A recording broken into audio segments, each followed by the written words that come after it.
In that hour the disciples came to Jesus, saying, Who then is the greatest in the kingdom of heaven?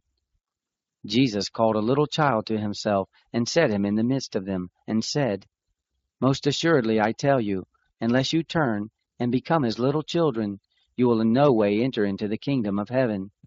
Whoever therefore humbles himself as this little child, the same is the greatest in the kingdom of heaven. Whoever receives one such little child in my name receives me. But whoever causes one of these little ones who believe in me to stumble, it would be better for him that a huge millstone should be hung around his neck, and that he should be sunk into the depths of the sea. Woe to the world because of occasions of stumbling! For it must be that the occasions come, but woe to that person through whom the occasion comes. If your hand or your foot causes you to stumble, cut it off and cast it from you. It is better for you to enter into life maimed or crippled, rather than having 2 hands or 2 feet to be cast into the eternal fire. If your eye causes you to stumble, pluck it out and cast it from you.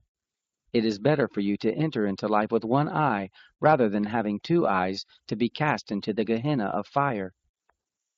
See that you don't despise one of these little ones. For I tell you that in heaven their angels always see the face of my Father who is in heaven. For the Son of Man came to save that which was lost. What do you think? If a man has 100 sheep, and one of them goes astray, doesn't he leave the 99, go to the mountains, and seek that which has gone astray? If he finds it, most assuredly I tell you, he rejoices over it more than over the 99 which have not gone astray. Even so it is not the will of your Father who is in heaven that one of these little ones should perish. If your brother sins against you, go, show him his fault between you and him alone. If he listens to you, you have gained back your brother. But if he doesn't listen, take 1 or 2 more with you, that at the mouth of 2 or 3 witnesses every word may be established. If he refuses to listen to them, tell it to the assembly. If he refuses to hear the assembly also, let him be to you as a Gentile or a tax collector. Most assuredly I tell you, whatever things you will bind on earth will be bound in heaven, and whatever things you will loose on earth will be loosed in heaven. Again, assuredly I tell you, that if 2 of you will agree on earth concerning anything that they will ask, it will be done for them by my Father who is in heaven. For where 2 or 3 are gathered together in my name, there I am in the midst of them. Then Peter came and said to him, Lord, how often shall my brother sin against me, and I forgive him? Until 7 times?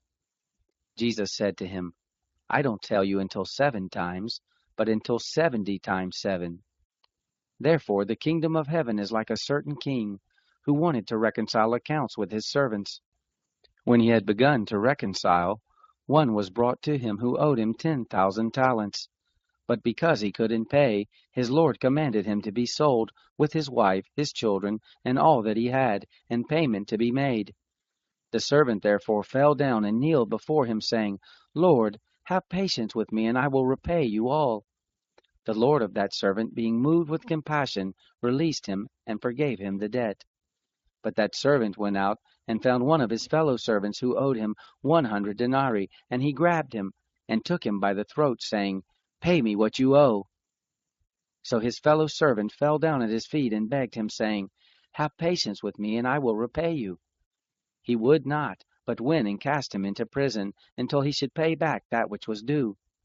So when his fellow servants saw what was done, they were exceedingly sorry, and came and told to their Lord all that was done. Then his Lord called him in and said to him, You wicked servant, I forgave you all that debt because you begged me. Shouldn't you also have had mercy on your fellow servant, even as I had mercy on you? His Lord was angry, and delivered him to the tormentors, until he should pay all that was due to him. So my heavenly Father will also do to you, if you don't each forgive your brother from your hearts for his misdeeds.